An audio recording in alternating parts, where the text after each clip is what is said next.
जय श्री कृष्णा, राधे राधे। आइए आज हम सुनेंगे कार्तिक मास महात्म्य का अध्याय 6। नारद जी आगे बोले, जब 2 घड़ी रात बाकी रहे तब तुलसी की मृतिका, वस्त्र और कलश लेकर जलाशय पर जाए। कार्तिक में जहाँ कहीं भी प्रत्येक जलाशय के जल में स्नान करना चाहिए। गर्म जल की अपेक्षा ठंडे जल में स्नान करने से 10 गुना पुण्य की प्राप्ति होती है। उससे 100 गुना पुण्य बाहरी कुएं के जल में स्नान करने से, उससे अधिक पुण्य बावड़ी में और उससे भी अधिक पुण्य पोखर में स्नान करने से होता है। उससे 10 गुना झरनों में, उससे भी अधिक पुण्य कार्तिक में नदी स्नान करने से होता है। उससे भी 10 गुना पुण्य वहाँ होता है जहाँ 2 नदियों का संगम हो। यदि कहीं 3 नदियों का संगम हो तब तो पुण्य की कोई सीमा भी नहीं रहती।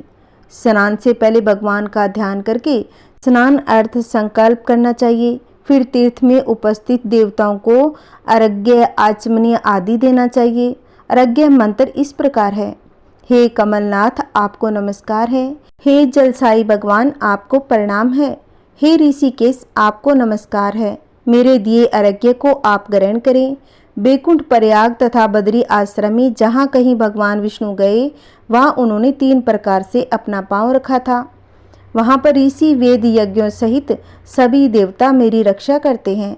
हे जनार्दन, हे दामोदर, हे देवेश, आपको प्रसन्न करने हेतु मैं कार्तिक मास में विधि विधान से ब्रह्म मुहूर्त में स्नान कर रहा हूँ। आपकी कृपा से मेरे सभी पापों का नाश हो। हे प्रभु, कार्तिक मास में व्रत तथा विधि पूर्वक स्नान करने वाला मैं अर्घ्य देता हूँ। आप राधिका सहित ग्रहण करें। हे कृष्ण, हे बलशाली, राक्षसों का संहार करने वाले भगवान, हे पापों का नाश करने वाले, कार्तिक मास में प्रतिदिन दिए हुए मेरे इस अर्घ्य द्वारा कार्तिक स्नान का व्रत करने वाला फल मुझे प्राप्त हो। उसके बाद विष्णु, शिव तथा सूर्य का ध्यान करके जल में प्रवेश कर नाभि के बराबर जल में खड़े होकर विधि पूर्वक स्नान करना चाहिए। गृहस्थी को तिल और आंवले का चूर्ण लगाकर अथवा विधवा स्त्री व यति को तुलसी की जड़ की मिट्टी लगाकर स्नान करना चाहिए। सप्तमी, अमावस्या, नवमी, त्रयोदशी, द्वितीया, दशमी आदि तिथियों को आंवला तथा तिल से स्नान करना वर्जित माना जाता है। स्नान करते हुए निम्न शब्दों का उच्चारण करना चाहिए। जिस भक्ति भाव से भगवान ने देवताओं के कार्य के लिए 3 प्रकार का रूप धारण किया था, वही पापों का नाश करने वाले भगवान विष्णु अपनी कृपा से मुझे पवित्र बनाए। जो मनुष्य भगवान विष्णु की आज्ञा से कार्तिक व्रत करता है उसकी इंद्र आदि सभी देवता रक्षा करते हैं, इसीलिए वह मुझको पवित्र करे। बीजों, रहस्यों तथा यज्ञों सहित वेदों के मंत्र, कश्यप आदि ऋषि, इंद्र आदि देवता मुझे पवित्र करे। अदिति आदि सभी नारियां, यज्ञ, सिद्ध, सर्प और समस्त औषधियां वे तीनों लोकों के पहाड़ मुझे पवित्र करें। इस प्रकार कहकर स्नान करने के बाद मनुष्य को हाथ में पवित्री धारण करके देवता, ऋषि, मनुष्यों तथा पितरों का विधि पूर्वक तर्पण करना चाहिए। तर्पण करते समय तर्पण में जितने तिल रहते हैं उतने वर्ष पर्यंत वर्ती के पितरगण स्वर्ग में वास करते हैं। उसके बाद वर्ती को जल से निकलकर शुद्ध वस्त्र धारण करनी चाहिए। सभी तीर्थों के सारे कार्यों से निवृत्त होकर पुण्य भगवान विष्णु का पूजन करना चाहिए। सभी तीर्थों के सारे देवताओं का स्मरण करके भक्ति पूर्वक सावधान होकर चंदन, फूल और फलों के साथ भगवान विष्णु को फिर से अर्घ्य देना चाहिए। अर्घ्य के मंत्र का अर्थ इस प्रकार है। मैंने पवित्र कार्तिक मास में स्नान किया है।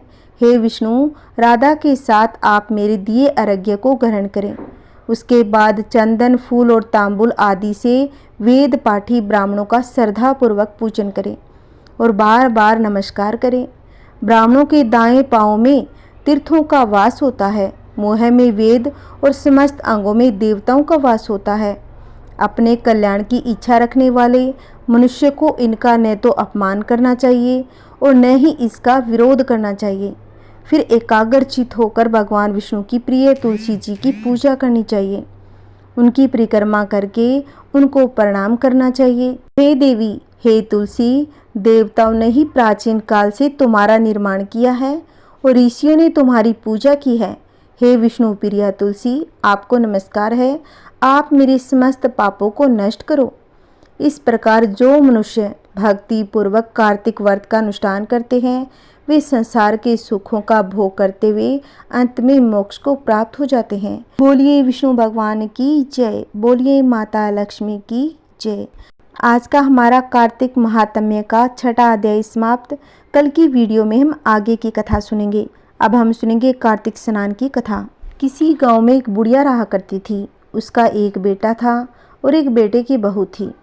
कार्तिक का महीना आया तो बुढ़िया ने बेटे से कहा कि वह कार्तिक स्नान के लिए जाएगी, 1 महीना वहीं पर रहेगी। यह सुन उसके बेटे ने अपनी पत्नी से कहा कि माँ के लिए 30 लड्डू बनाकर दे दे ताकि वह पूजा पाठ के बाद कुछ खा सके। बहू ने गुस्से में आकर 30 लड्डू बनाकर दे दिए। बुढ़िया नदी किनारे कार्तिक स्नान को गई। वहीं एक किनारे पर झोंपड़ी बनाकर रहने लगी। बुढ़िया रोज सवेरे उठकर स्नान करती। जैसे ही एक लड्डू निकालकर खाने लगती तो हनुमान जी बंदर के रूप में आते और बुढ़िया खुशी खुशी एक लड्डू बंदर को दे देती। इस तरह से कार्तिक का महीना बीत गया। सभी 30 लड्डू हनुमान जी बंदर के रूप में आकर खा गए।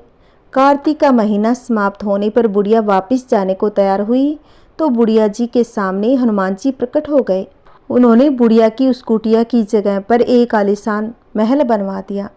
बुढ़िया का पूरा महल धन दौलत से भर गया। उसकी काया निरोगी हो गई। अन्न के भंडार से महल भर गया। इतना सब होने पर वह धूमधाम से अपने बेटे के पास आ गई। बुढ़िया को इतना धनी देखकर उसकी बहू ने मन ही मन में कहा, अगले कार्तिक में मैं भी अपनी माँ को कार्तिक स्नान के लिए भेजूंगी। समय बीता और कार्तिक मास भी आ गया।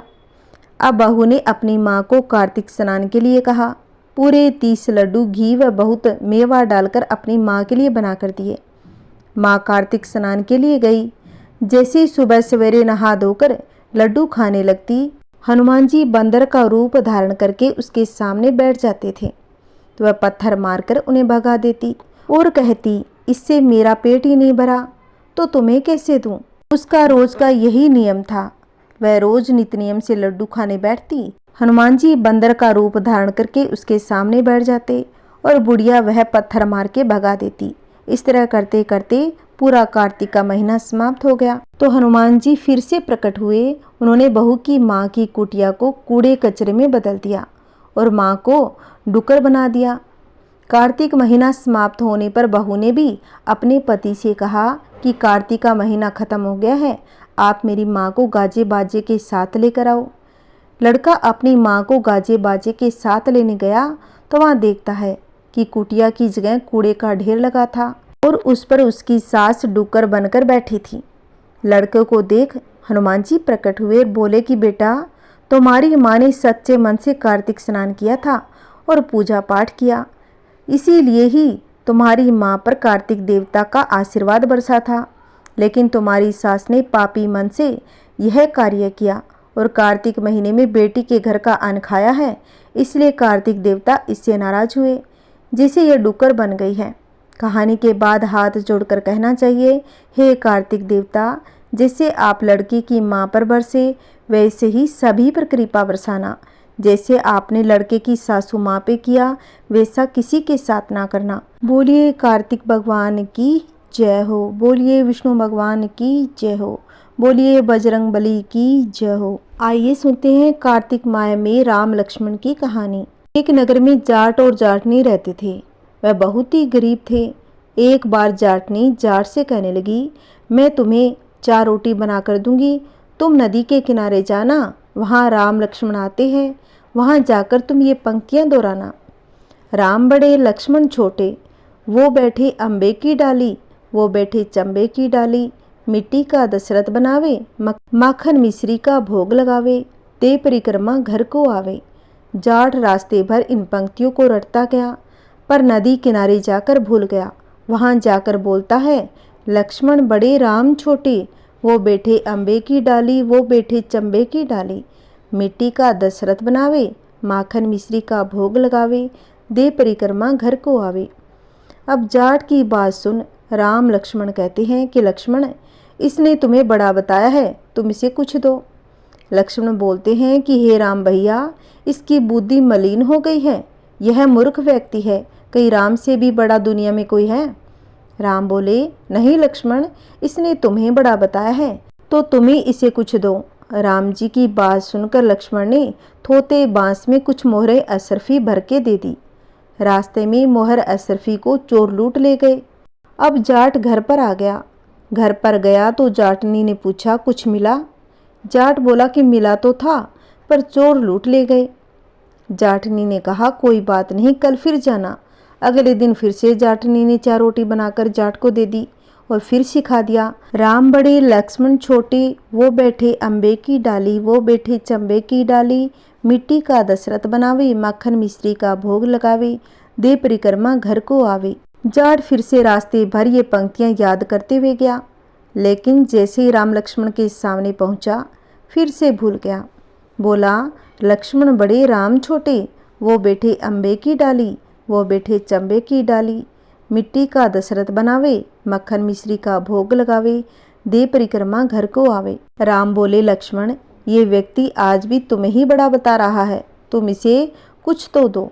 लक्ष्मण फिर बोले, इसकी तो बुद्धि खराब हो गई है, ये व्यक्ति तो मूर्खमती वाला व्यक्ति है, ये कभी राम से भी बड़ा कोई हुआ है? राम फिर बोले कि लक्ष्मण, इसने तुम्हें ही बड़ा बताया है, इसलिए तुम्ही को कुछ देना पड़ेगा। इस बार लक्ष्मण ने जाट को सोने की ईंट दे दी। रास्ते में फिर से चोरों ने आकर जाट को लूट लिया। अब जाट दुखी मन से घर गया तो घर जाते ही जाटनी ने फिर पूछा कि कुछ मिला? जाट बोला कि मिला तो था, लेकिन रास्ते में चोरों ने लूट लिया। अब जाटनी बोली, क्या कहा था तुमने? जाट बोला, लक्ष्मण बड़े राम छोटे, वो बैठे अम्बे की डाली, वो बैठे चंबे की डाली, मिट्टी का दशरथ बनावे, मक्खन मिश्री का भोग लगावे, दे परिक्रमा घर को आवे। यह सुनकर जाटनी बोली, तुम तो बहुत ही भोले हो, भला कहीं राम से भी बड़ा कोई होता है दुनिया में? कल फिर जाना, पर इस बार ठीक ठीक बोलना। अगले दिन जाट फिर गया। उसने आज ठीक से पंक्तियाँ बोली, राम बड़े लक्ष्मण छोटे, वो बैठे अम्बे की डाली, वो बैठे चंबे की डाली, मिट्टी का दशरथ बनावे, मक्खन मिश्री का भोग लगावे, दे परिक्रमा घर को आवे। लक्ष्मण बोला, हे राम, आज इसको अक्ल आई है, आज इसे आप कुछ दे दो। राम मुस्कुराए और बोले भाई, मेरे पास क्या है, यह जोहड़ की मिट्टी है, ये ले जा। इतना कहकर राम ने जाट को एक मिट्टी की डली दे दी। जाट बड़बड़ करके जाने लगा कि बुढ़िया माई ने उल्टी सीख दी, रोज सोना चांदी मिलता था, आज मिट्टी की डली मिली है। अब मिट्टी लेकर वह घर की ओर चल दिया। बीच रास्ते में फिर से चोर मिले। उन्होंने मिट्टी देखी तो मिट्टी देकर कुछ नहीं बोले। अब जाट घर पहुंचा तो जाटनी ने फिर पूछा। जाट बोला कि हाँ, तेरी उल्टी सीख के कारण आज मिट्टी की डली मिली है। जाटनी बोली, कोई बात नहीं, आज कुछ लेकर तो आए, बाकी दिन तो खाली हाथ ही आते हो। मिट्टी की डली कुछ काम तो आएगी, इससे मैं चूल्हा लीप सकती हूँ, घर का आंगन लीप सकती हूँ, मिट्टी की डली से तुलसी के पौधे के नीचे रख सकती हूँ। सवेरे जब उठे तो देखा वहाँ हीरे मोती जगमगा रहे थे। अब जाट समझा कि भगवान राम ही है, जिन्होंने मिट्टी को हाथ लगाया तो वह सोना बन गया। बोलिए राम लक्ष्मण की जय हो। जैसे राम भगवान ने उस जाट को दिया, वैसा भगवान सबको दे। कहानी कहते, कहानी सुनते, हुंकार भरते, सबके घर में भगवान विष्णु की कृपा बनी रहे। बोलिए विष्णु भगवान की जय हो। आइए सुनते हैं लक्ष्मी जी की कहानी। एक गांव में एक साहूकार रहता था। साहूकार के घर एक बेटी थी। वह रोज पीपल सींचने जाया करती। पीपल के वृक्ष में से लक्ष्मी जी प्रकट होती और चली जाती।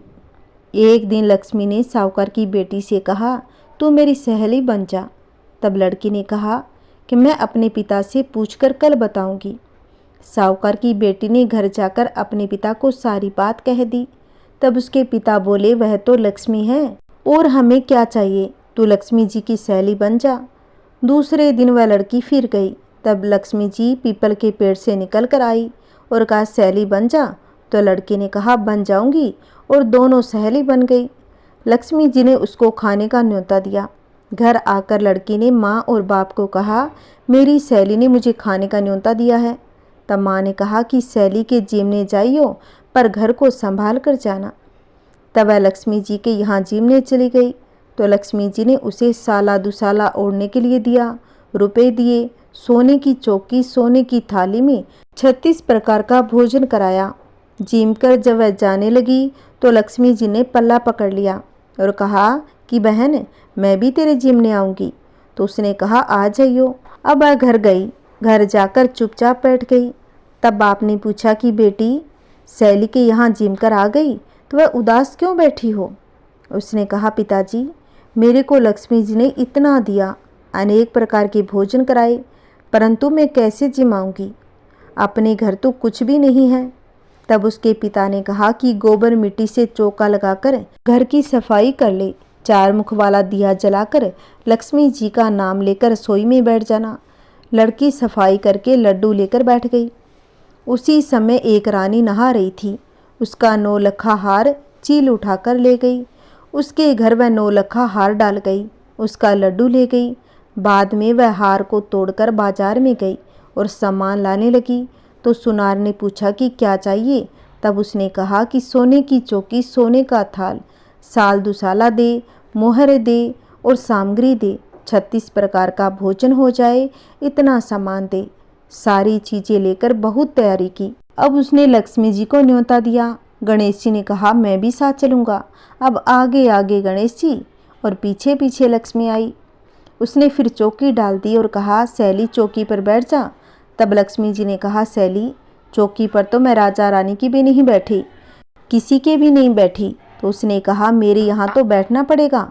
फिर लक्ष्मी जी चौकी पर बैठ गई। तब उसने बहुत खातिरदारी की, जैसे लक्ष्मी ने करी थी वैसे ही उसने करी। लक्ष्मी जी बहुत ही प्रसन्न हो गई। घर में खूब रुपया एवं लक्ष्मी आ गई। साहूकार की बेटी ने कहा मैं अभी आती हूँ, तुम यहीं पर बैठी रहना, चली मत जाइयो। लक्ष्मी जी गई नहीं और चौकी पर बैठ गई। उसको बहुत ही दौलत दी। हे लक्ष्मी जी, जैसा तुमने साहूकार की बेटी को दिया वैसा सबको देना। कहानी कहते कहानी सुनते हुंकार भरते सारे परिवार को और पीहर को देना, ससुराल में देना, बेटे पोते को देना। हे लक्ष्मी माता, सबका कष्ट दूर करना, दरिद्रता दूर करना, सबकी मनोकामना पूर्ण करना। बोलिए लक्ष्मी माता की जय हो। आइए सुनते हैं मंगलवार की व्रत कथा। व्यास जी ने कहा एक बार नैमिषारण्य तीर्थ में 80,000 मुनि एकत्रित होकर पुराणों के ज्ञाता श्री सूत जी से पूछने लगे, हे महामुनि, आपने हमें अनेक पुराणों की कथा सुनाई है, अब कृपा करके हमें ऐसा व्रत और कथा भी बताइए जिससे जीवन में मनुष्य को कभी कोई दुख ना देखना पड़े, जिसके करने से संतान की प्राप्ति हो तथा मनुष्य को रोग शोक अग्नि सर्व दुख आदि का भय दूर हो। क्योंकि कलयुग में सभी जीवों की आयु बहुत कम है, फिर भी इस पर उन्हें रोग चिंता के कष्ट लगे रहते हैं। फिर वह श्री हरि के चरण में अपना ध्यान कैसे लगा सकेंगे? श्री सूत जी बोले, हे मुनियों, आपने लोक कल्याण के लिए बहुत ही उत्तम बात पूछी है। एक बार युधिष्ठिर ने भगवान श्री कृष्ण से लोक कल्याण के लिए यही प्रश्न किया था। भगवान श्री कृष्ण और युधिष्ठिर का संवाद तुम्हारे सामने कहता हूँ, इसे ध्यान से सुनो।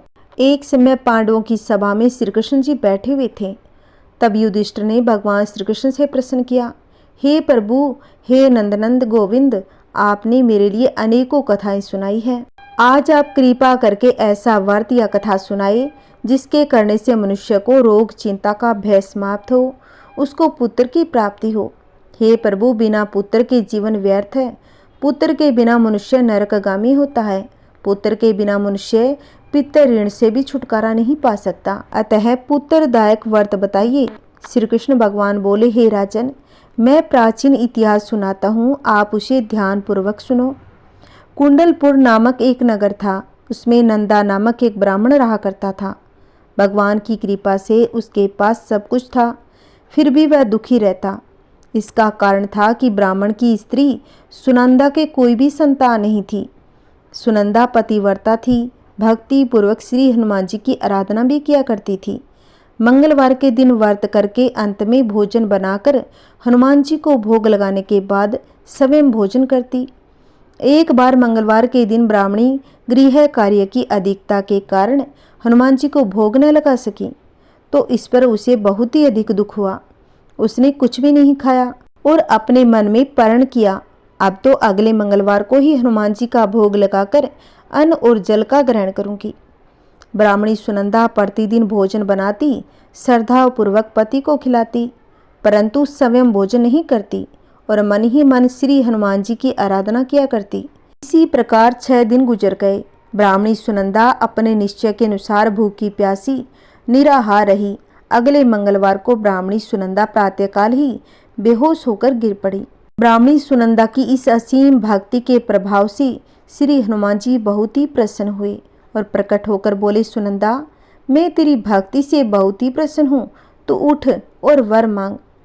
सुनंदा अपने आराध्य देव श्री हनुमान जी को देखकर आनंद की अधिकता से विहल हो श्री हनुमान जी के चरणों में गिरकर बोली, हे प्रभु, मेरी कोई संतान नहीं है, कृपा करके मुझे संतान प्राप्ति का आशीर्वाद दे, आपकी अति कृपा होगी।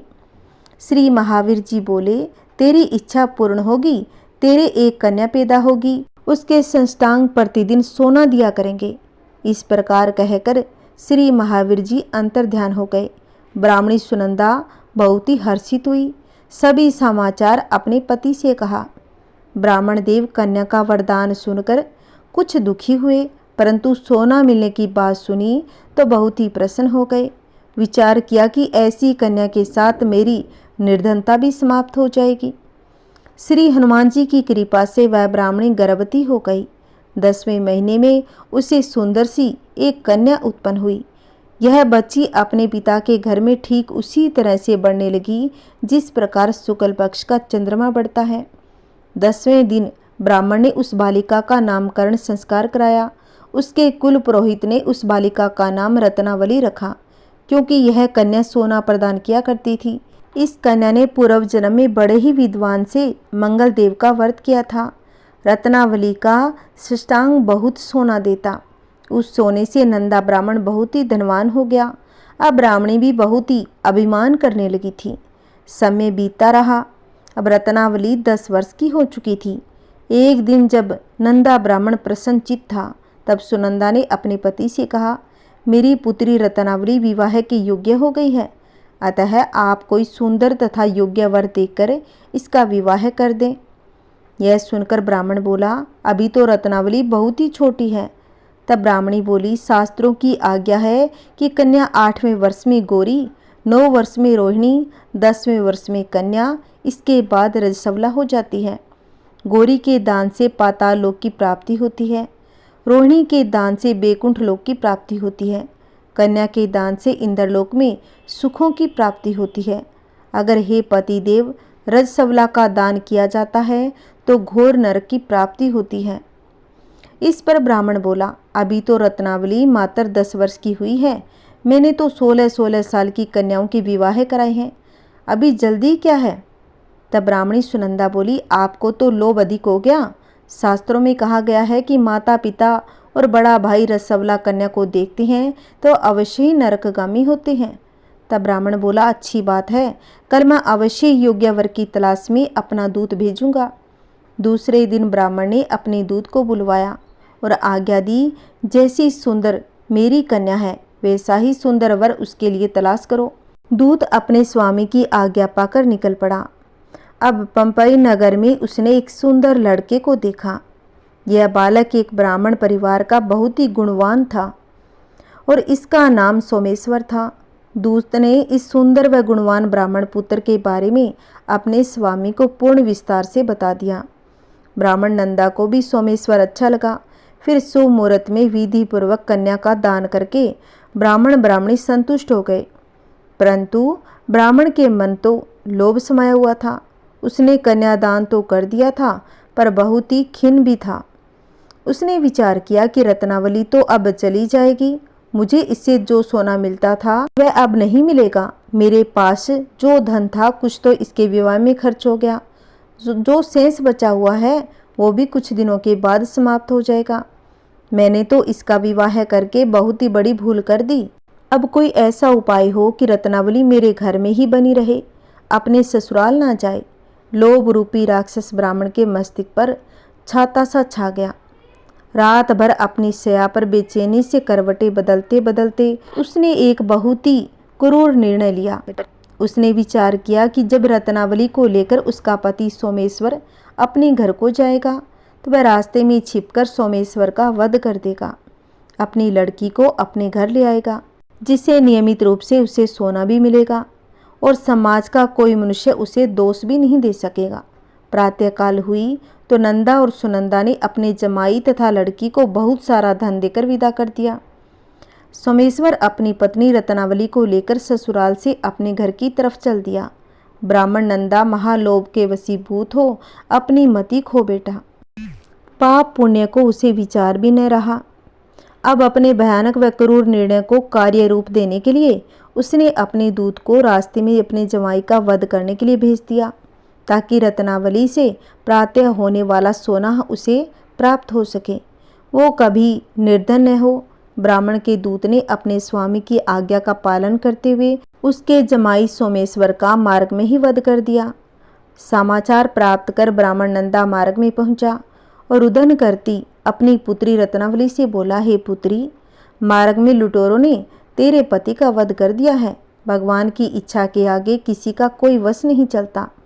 अब तू घर चल, वहाँ पर ही रहकर शेष जीवन व्यतीत कर। जो भाग्य में था वही हुआ।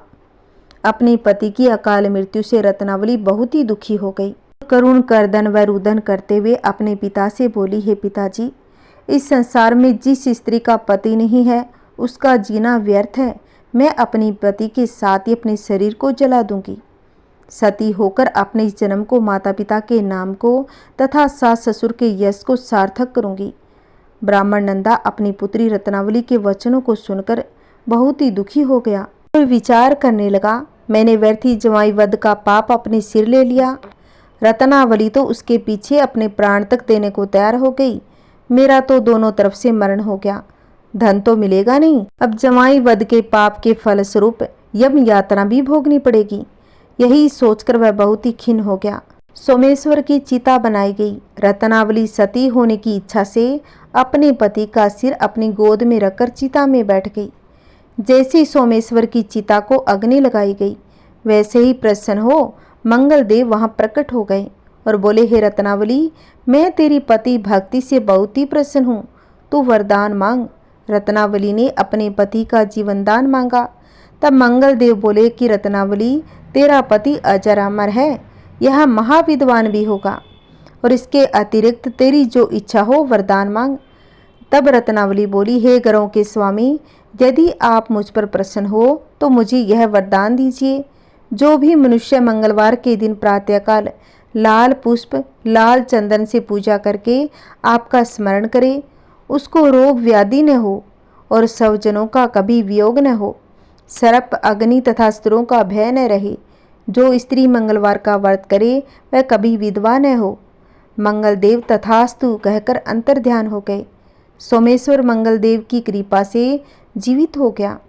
अब रत्नावली अपने पति को पुनः प्राप्त कर बहुत ही प्रसन्न हुई और मंगल देव का व्रत प्रत्येक मंगलवार को करके व्रतराज और मंगल देव की कृपा से इस लोक में सुख ऐश्वर्य भोगते हुए अंत में अपने पति के साथ स्वर्ग लोक चली गई।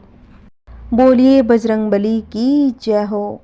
आइए सुनते हैं तुलसी माता की कहानी। एक समय की बात है, एक कन्या थी। जब वह थोड़ी बड़ी हुई तो उसको समझ आने लगा। तब से ही तुलसी माता जी की पूजा किया करती। उसके प्रतिदिन नियम था कि तुलसी माता जी का पूजन करने के बाद ही खाना खाती। जब वह कन्या शादी के लायक हुई तब उसके माता पिता ने उसकी शादी करवा दी। कन्या को उसके माता पिता ने दहेज में तुलसी का एक गमला दिया। ससुराल में वह प्रतिदिन सुबह उठती, पूजा पाठ करती, उसके बाद ही खाना खाने बैठती। उसकी 2 जेठानियाँ थीं। वो दोनों उसका मजाक उड़ाती कि बड़ी नियम धर्म वाली बनती है। उन दोनों को उससे बहुत ही ईर्ष्या होती, इसीलिए वे दोनों तुलसी जी का गमला छुपा देती। वह कन्या बड़ी मुश्किल से गमला ढूंढ कर लाती, अच्छे से पूजा किया करती, फिर खाना खाती। वह गमला ढूंढ कर लाती तो एक दिन तो उसकी जेठानियों ने क्या किया कि गमला दूर ही फेंक दिया। कन्या ने खूब ढूंढा पर उसे गमला नहीं मिला। वह बहुत ही परेशान हो गई। उस दिन तो उसने खाना भी नहीं खाया। उसका नियम जो था, उस कन्या की सच्ची भक्ति देखकर तुलसी माता उससे बहुत ही प्रसन्न हो गई। उसके कमरे में तुलसी का गमला प्रकट हो गया। अगले दिन जब सुबह उठी तो क्या देखा कि उसके चारपाई के चारों कोनों पर तुलसी माता का गमला आ गया। यह देखकर वह बहुत ही प्रसन्न हो गई। अब मेरी तुलसी माता को कोई नहीं लेके जाएगा, पूजन करने के लिए कहीं और जाना नहीं पड़ेगा, कोई मेरी तुलसी माता को फेंक भी नहीं सकेगा। वह तो जल्दी से उठकर स्नान करती, तुलसी माता की पूजा कर लेती। जब वह खाना खाने बैठी तो उसकी जेठानियाँ मजाक करने लगती। लो देवरानी का नियम धर्म पूरा हो गया। उससे पूछती, तुलसी जी की पूजा कर ली क्या? देवरानी धीरे से बोलती, हाँ जी कर ली। जेठानियाँ बोलती, कहाँ से कर ली? गमला तो हमने फेंक दिया। अब देवरानी कहती कि देख लो मेरे कमरे में मेरी चारपाई पर तुलसी जी लगी हुई है। जेठानियाँ बहुत ही शर्मिंदा हुई और देवरानी से माफ़ी मांगने लगी और बोली कि देवरानी तेरी भक्ति सच्ची है, हमने तुझे बहुत परेशान करा, हमें माफ़ कर दो। देवरानी उन्हें माफ़ कर देती है। हम भी तुलसी माता जी से यही प्रार्थना करते हैं कि हे तुलसी माता, जैसी कृपा आपने देवरानी पर करी वैसी सभी पर करना। कहानी कहते, कहानी सुनते, हुंकार भरते सबके घर में सुख शांति बनाए रखना। बोलिए तुलसी माता की। आइए सुनते हैं तुलसी चालीसा। जय जय तुलसी भगवती सत्यवती सुखदानी, नमो नमो हरि प्रियसी श्री वृंदा गुणखानी। श्री हरि शीस बिरजनी देहु अमर वर अम्ब, जनहित हे वृंदावनी अब न करो विलंब। धन्य धन्य श्री तुलसी माता, महिमा अगम सदा सुरति गाता। हरि के प्राण हो से तुम प्यारी, हरि हिम हेतु किनो तप भारी। जब प्रसन्न है दर्शन दीनो, तब करे जोरी विनय उसे कीनो। हे भगवंत कंत मम होहु, दीन जानी जनि छाड़हु छोऊ। सुनी लक्ष्मी तुलसी की बानी, दिन हो सराप कद पर आनी। उस अयोग्य वर मांगन हारी, हो विटप तुम जड़ तनुधारी। सुनी तुलसी हिम सर पियो तहिम ठामा, करहु वास तुहु नीचन धामा।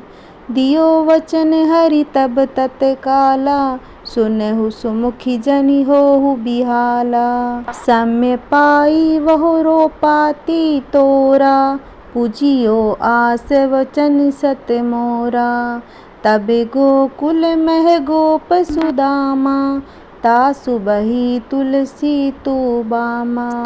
कृष्ण रास लीला के माही, राधे सखियो प्रेम लखी नाही। दियो श्राप तुलसी तत्काला, नर लोक ही तुम जन्महु बाला। यो गोप वह दानव राजा, शंखचूड़ नामक सिर ताजा। तुलसी भई तासु की नारी, परम सती गुण रूप अगारी। अस द्वीप कल्प बीत जब गयु, कल्प तृतीय जन तब भयु। वृंदा नाम भयो तुलसी को, असुर जलंधर नाम पति को। करी अति द्वंद अतुल बल धामा, लीना शंकर से संग्रामा। जब नित सैन्य सहित शिव हारे, मरही ने तब हर ही पुकारे।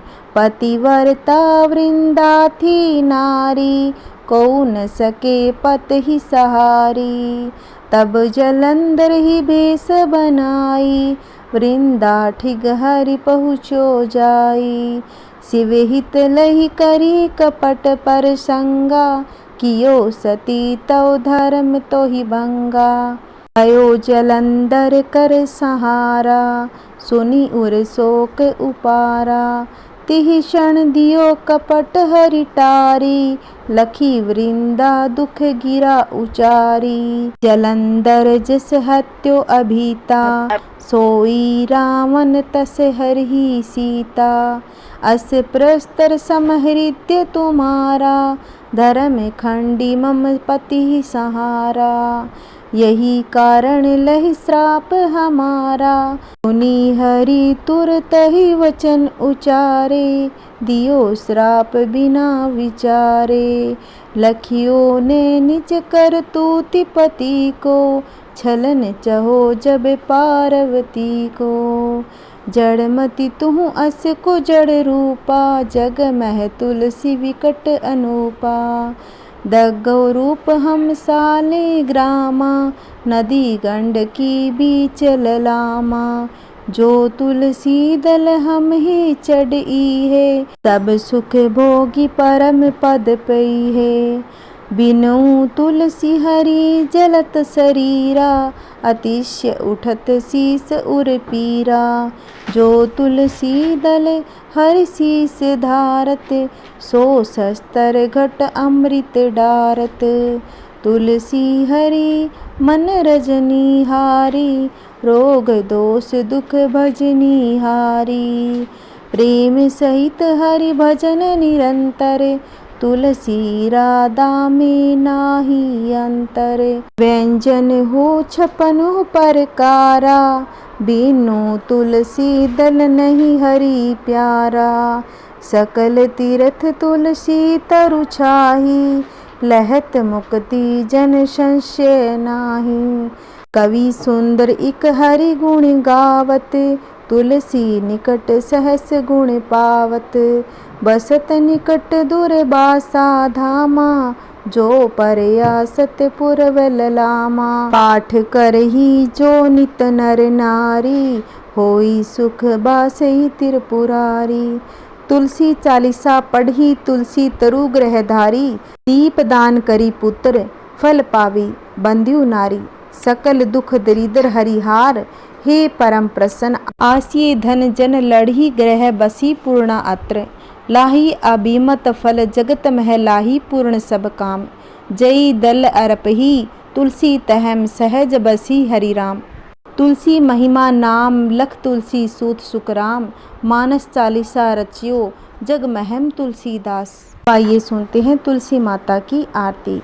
तुलसी महारानी नमो नमो, तुलसी महारानी नमो नमो। हरि की पटरानी नमो नमो। धन तुलसी पूर्ण तप कीनो, शालिग्राम बनी पटरानी नमो नमो। हरि की पटरानी नमो नमो। जाके पत्तर मंजरी कोमल, तिरुपति कमल चरण लपटानी नमो नमो। हरि की पटरानी नमो नमो। तुलसी महारानी नमो नमो। हरि की पटरानी नमो नमो। धूप दीप नैवेद्य आरती, पुष्पन की बरसा बरसानी नमो नमो। हरि की पटरानी नमो नमो। 56 भोग 36 व्यंजन, बिन तुलसी हरि एक न मानी नमो नमो। हरि की पटरानी नमो नमो। तुलसी महारानी नमो नमो। हरि की पटरानी नमो नमो। सभी सखी मैया तेरो यश गावे, भक्ति दान दीजे महारानी नमो नमो। हरि की पटरानी नमो नमो। नमो नमो तुलसी महारानी, तुलसी महारानी नमो नमो। हरि की पटरानी नमो नमो। तुलसी महारानी नमो नमो। हरि की पटरानी नमो नमो। तुलसी महारानी नमो नमो। हरि की पटरानी नमो नमो। बोलिए तुलसी माता की जय। बोलिए श्री हरि विष्णु भगवान की जय। अगर आपको मेरी कथा अच्छी लगी है तो प्लीज़ इस वीडियो को ज़्यादा से ज़्यादा शेयर करें और लाइक करें और कमेंट में विष्णु भगवान की जय अवश्य लिखना। अगर आपने अभी तक मेरे चैनल को सब्सक्राइब नहीं किया है, प्लीज़ मेरे चैनल को सब्सक्राइब करें, जिससे आपको आने वाली वीडियो की नोटिफिकेशन मिलती रहेगी। जय श्री कृष्णा, राधे राधे। ओम नमः शिवाय। हर हर महादेव।